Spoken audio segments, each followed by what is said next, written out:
The topic of the Season 1 Championship in League of Legends has often been a contentious one when talking about the event in the context of history and the subsequent season championships, which were then relabeled to World Championships. And in fact, you'll see now on Gamepedia, for example, and quite frankly, whenever Riot references it, they call the Season 1 Championship that took place in June of 2011 the Season 1 World Championship, even though actually at the time it was just called the Season 1 Championship. It was just the end of the competitive season of League of Legends. So if someone hears, oh, there's a World Championship in League of Legends, what? And the last one to take place was Season 8 World Championship? The obvious assumption would be there were 7 World Championships before that. But as I referenced, Season 1 was not called the World Championship, and the differences go much further than just the semantics of what it was named. And crucially, if you're someone who cares about historical context, this is the kind of video you can show to a newer person and to explain why when we talk about Worlds and what that represents and records at Worlds and where people's best placings are and how the regions have competed and performed, it makes a lot more sense to just ignore the Season 1 Championship because it isn't really meaningful in the way the other ones are. That's the point. I will argue in this video that Season 1 isn't meaningless entirely, but it should be excluded from those discussions from context of the World Championship or major Riot international tournaments, including the MSI, for example. So what does Worlds mean? What does the World Championship in League of Legends mean? I figured out some factors, I would say, that go towards representing why the World Championships is such a big event. So first of all, it's a world championship. Every region can qualify. All the major regions get represented at Worlds. It has offline qualification. So the best teams play in the best conditions offline and then qualify for the best tournament, and it's all taking place offline. You have big prize money and prestige attached to it. It's a big game changer to win Worlds. It means something in terms of your overall career. It means something in terms of the money you win in that moment, what it means to be a professional. There's a big format. It's got a great competitive format overall in terms of like long tournament, lots of chances for play, sturdy format. And I'd say finally, professional level play. When you see the World Championship, sure, you can have teams from the plains that come in or some of the minor regions that might not be anywhere close to the top teams from Korea and China. But at the whole overall tournament, you're going to see those best teams in the world from Korea, from China. You're going to see a high level of play. You're going to, if you wanted to, at the end of a season, say, what was the level of League of Legends like? Looking at Worlds wouldn't be a bad metric to do, right? So let's look, based on some of these factors, at the context of the Season 1 Championship. So here we are. We're on the Gamepedia entry for the Season 1 Championship. It's labelled as World Season 1 there, but that's just because Gamepedia wants to make it in line with the other tournaments that you can see here, Season 1, Season 2, Season 3, 2014, 2015, and so on with the naming scheme. But you can go ahead and look back at promotional materials from the tournament. So here we go. There you go. You have League of Legends Season 1 Championship. It doesn't say Season 1 World Championship. You can see here the winning team was obviously Fnatic. And what do we see behind them? It says Season 1, $100,000 Championship. On the actual check, it says Season 1 Championship. Nothing to do with Worlds anywhere at all. So, okay, let's go and look at this tournament, shall we? And see what it represents. So, first of all, it didn't actually represent Season 1 of League of Legends in terms of qualifying based on anything in Season 1. What happened was, it wasn't winning tournaments in Season 1 that got you a qualification spot. There wasn't a circuit of circuit points like Korea, for example, used in Season 2. That meant that the number 1 team from there was able to go to the tournament frost. No, there wasn't any of these scenarios. Instead, what you had was everyone had to qualify for the tournament through just a qualifier for the Season 1 Championship. So let's go ahead and let's look up here at the qualifiers, shall we? Over here, you have 4 qualifiers. You have the North American qualifier, you have the European qualifier, you have the Singaporean qualifier, and you have the Filipino qualifier. And we can see here, Team Pacific comes through the Filipino one. Zan wins the Singaporean one. You have Against All Authority, Gamed.de, some of those players would later go on to be in the SK Gaming team from Season 2. And you had Fnatic, the team actually ended up winning Season 1 Championship, coming in third there from the European qualifier. In the North American qualifier, you had it won by Team Solo Mid, obviously one of the better teams. Epic Gamer, with the likes of Dyrus, they came in second. And then CLG Prime, one of the best teams in the world at the time, managed to take the third spot and go to the tournament. So all you had to qualify you for this tournament were just these 4 qualifiers. If you weren't in these regions, you were shit out of luck. And there was basically no opportunity for anyone from China or Korea, South Korea, to qualify for the tournament. First of all, they had no servers in these regions. And then secondly, there was no qualifier for them. They weren't able to take part in it. Famously, Loco Doco has told me a story where he actually wanted to play because he was a member of TSM earlier that year. He wanted to play with TSM at this tournament, but since he'd already moved back to Korea or something along those lines, someone from Riot, now who no longer works there, told him, don't bother doing that. Just stay around in Korea. There'll be a qualifier for the World Cyber Games soon. You guys will be getting your own server. You'll be your own region scene. Well, the reason why that's significant is it's not that was nobody from these regions playing League of Legends. Like the Team World Elite, now Team WE, actually won IEM Guangzhou in their home country of China about 3.5 months after the end of this Season 1 championship, beating CLG, one of the best teams in the world, the North American team with Hotshot GG and St. Vicious and Big Fat GG, etc. They beat those guys in the final of that tournament less than 4 months later. Invictus Gaming, another Chinese name that obviously everyone will know at this point in time, 6 months later appeared at the World Cyber Games for 2011 representing China. Korea already had players who were playing on the North American server, players who had some talent. Macnoon was a player North American players knew, and by the time that World Cyber Games rolled around 6 months later, he was playing with his own team, Najin EM Fire, right? A team that obviously later on went to become many other things and one day even a champion in OGN once they had their own full circuit there, their own servers at that point in time. So you didn't have potentially teams that could have shown us they had something from major regions now represented at that tournament now. Now, first of all, in the context of modern League of Legends, China and Korea, incredibly influential regions, have amazing record overall of placings. Obviously, China much less than Korea, who's won most of the worlds. Generally, Korea has been the best from Season 2 onwards. China, though, very relevant region, certainly. And so, sure, contextually, they weren't as much or as meaningful back then. But in the context of every other world's had them, that's a knock against Season 1 championship, right? And there's no way they even could have qualified and shown us they had anything because there was no option to do so. Then you look at those 4 qualifiers you had. As far as I know, they are all online qualifiers. They all were people just sitting at home in their houses, playing online, hoping not to have bad ping problems or bad server routing, or that too many of your players live away from where the actual match server is, or that the games take place at a reasonable time and in what sort of an order. This was nothing like the gauntlet system now. This is nothing like the circuit point system we've had in different seasons. This is nothing like where you could win a split, an offline big scale tournament and then qualify directly for Worlds. The qualification was even kind of janky and was all over the place in theory. As you saw, Fnatic, the team that won the Season 1 championship, they were the last team to qualify for Europe. They weren't even a team that was in the final of this qualifier overall.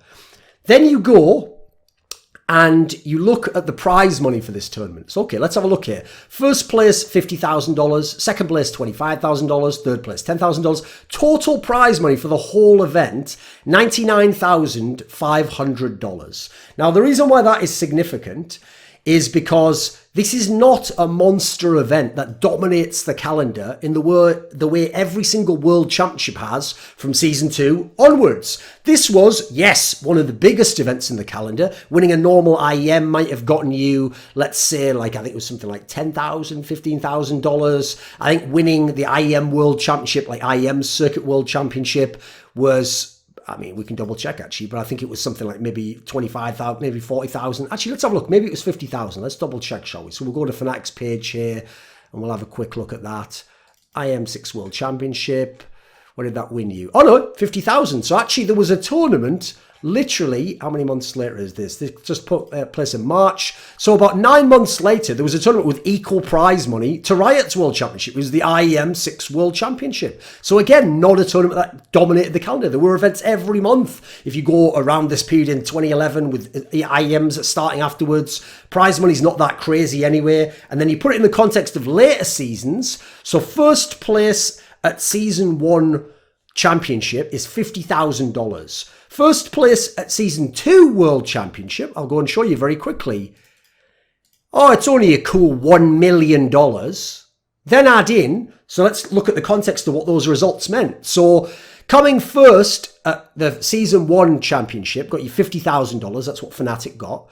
A year later, coming just 9th to 10th, as CLG Prime and Saigon Jokers did, got you $50,000, the same exact prize purse. So massively inflated amount for season 2, and obviously all subsequent worlds have been at least $1 million, and now in latter years have even gone up above and beyond that, thanks to the sale of some of the skins, the championship skins, that a percentage goes to the prize pool, aping the Dota 2 crowdfunding approach. So prize money, nowhere near as close. Prestige, way more minimal, as I already talked about. It wasn't even called Season 1 Worlds, it was just the Season 1 Championship. People famously, I'll show you a picture for this one, people famously said it looked as though it took place in Freak's basement. That was the famous comment, right? Well, here's why. There's a picture I took from someone on Twitter. Let's just look at this for a second. So top left is Season 1 Championship, right? There's the one that we're talking about. Look at that place. That isn't a big stadium. That isn't a big venue. Where's the crowd? Where's all the seats with people sat there watching? Now look at Season 2 below it. That takes place in the Galen Center at the University of, I think it's like Southern California or something, a famous basketball stadium as far as I know, at college level. Look at how many people are there. Season 3 was in the Staples Center where the Los Angeles Lakers basketball franchise plays. Look at how many people are there. Season 4 was in the Seoul Stadium in South Korea where the World Cup had been played in 2002. Look at the enormous scale. All three of these ones, Season 2, Season 3, Season 4, are at least comparable contextually in terms of the massive crowd, the big stage setup, the pressure, all the hype of the event. Season 1, this is why it looks like it could be in a basement. It's just a bunch of PCs and then a bunch of people playing on them. And that's because I was at that tournament. Which was actually hosted at DreamHack Summer. And this was an event where it wasn't even the biggest tournament hosted at that competition. The Counter-Strike tournament was much, much bigger at the time and was played in front of a crowd. In fact, big events used to have their finals, not on the ground, not on the exhibition floor as was taking place there. They used to have it in this like arena that was kind of like a cinema within that venue in Jönköping and the Elmia or whatever the fuck it's called. And this tournament didn't even take place. This was just on the floor. I remember that at that time, League of Legends was considered a Dota clone. And at the time, there was like League of Legends, there was Hon, there was like a whole bunch of other ones like Heroes of Avalon, Legends of Avalon, some shit like that. There was a whole bunch of them. And I think Smite might even, maybe not, that wasn't around back then. But all these tournaments were all in different MOBA type games, all taking place on the DreamHack floor, all over the place. I remember SK Gaming had teams in all of these, and I couldn't even keep track of which one's bigger, which one's the important one. Oh wait, you're in the Horn one, I thought you were in the League one. Like, this was not a big deal back then. It wasn't even a big deal in the context of the event. Contrast that with Season 2 Worlds, already taking place, a nice big stage setup, big crowd. Season 3 World, as I said, Staples Center, massive venue, legendary venue, incredibly prestigious place to play, big media attention. The prestige was very, very minimal on Season 1 Season 1 Championship. You almost got me there, motherfucker. In contrast, so there's not really it's night and day when you contrast even just Season 2 to Season 1. Then you go and you look at the format of the tournament. So let's go over here. We've got two groups. You play a bunch of best of ones.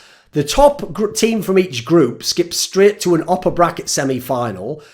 The second place teams go and play against the third place teams in an upper final. The last place teams in the group, let me see, actually, how was that decided? Zan, for some reason, plays a fifth place game against Game DE. Okay, I mean, already a bizarre scenario here where you already have some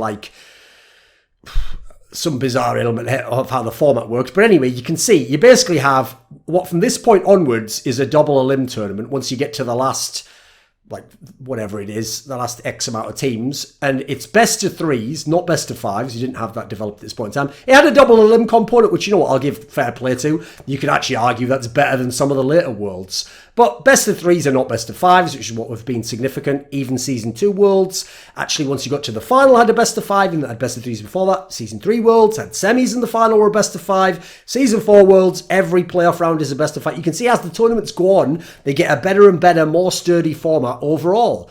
Then you go to what was the game like? Remember, we're talking about professional level of play here. Like, this is a really important tournament.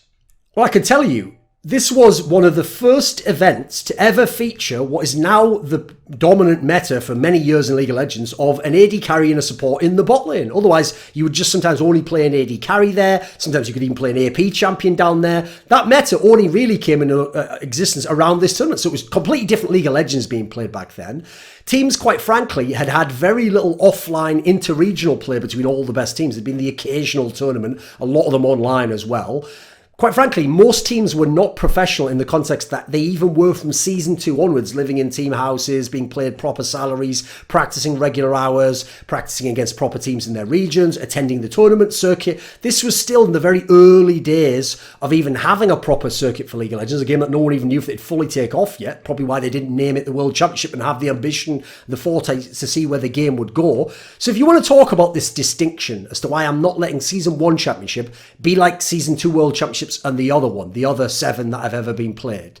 Well, the problem here is this. First of all, the jump up from Season 1 Championship to Season 2 World Championship is in all respects pretty much bigger than any other World Championship to another World Championship. So in terms of prize money, you went from 50,000 first place to $1 million first place. In terms of number of teams, you went from 8 teams to, I think, 12 teams. You went from just having NAEU and then some weird Asian qualifiers to having all the big regions represented in terms of the context of League of Legends now by Season 2. The format went from no best of 5s to best of 5s in the final, and then best of 5s in the semi in the final. You went from all online qualifiers to all offline qualifiers. You went from some regions to the truly global aspect. The game is at least comparable at Season 2 Worlds to Season 3 and now, as opposed to Season 1, it would look completely alien in contrast. That's actually why I personally consider All-Stars Paris 2014 basically the precursor to the MSI, which is a very similar format to MSI and took all the best teams by different metrics, not necessarily winning the split because some of them hadn't finished, and put them into this big tournament like MSI and had them play there, all offline, all qualified offline. I consider all of that to be a scenario that makes that tournament, All-Stars Paris 2014, to me is more significant than the Season 1 Championship.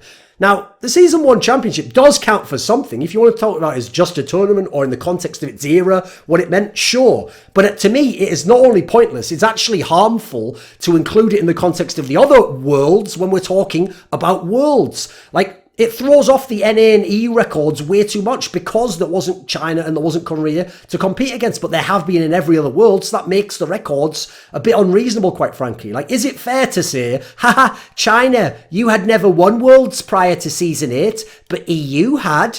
Well, there was no China competing in the Season 1 Championship. There's no Korea. Like, the whole point of why it's so prestigious to win Worlds is it's so fucking hard to get past Korea, isn't it? That's part of the problem. Well, EU didn't even have to do that. So in that context, immediately you'd have to explain all that I just said to even put that statement into any kind of meaningful context for the tournament and the accomplishment you're talking about. Is it fair to say, oh, Hooney, when you made semi-finals at Season 5 Worlds, good job, mate, but not as good as when Soaz made the final of Season 1 Championship? No. Obviously, the accomplishment of Hooney making semis at Worlds in Season 5 is incredibly more impressive and prestigious than Soaz and Against All Authority playing in the Season 1 Championship final, where their main competition was Fnatic from Europe, TSM from North America, CLG from North America. Like, this is nowhere near the level of accomplishment to make that final that it takes to reach the semis of a tournament like Season 5 Worlds. So it's not that it's a meaningless tournament. It's not that we're ignoring it as a tournament. In the context of Season 1, it might even have been the best, the most important tournament. But in the context of the other ones, it doesn't have the name World Championship, it doesn't deserve the name World Championship, and it will only serve to throw off or make weird outliers in all the records and the historical context. Welcome to Thorns and Thoughts. Unfortunately, I don't have any content. The man already speaks, man, but I ain't gonna stop you now. I assume you saw a pretty fucking good video, all right? And you're already on the man's channel, so stay a little while longer. I see you're comfortable, and just check a few more out.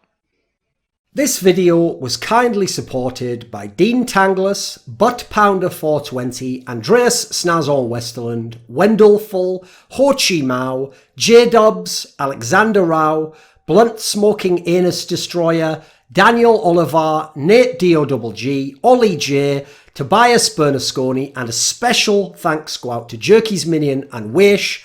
Would you like to suggest a topic or a guest for my content? Maybe you'd like to ask me a question in my monthly AMA.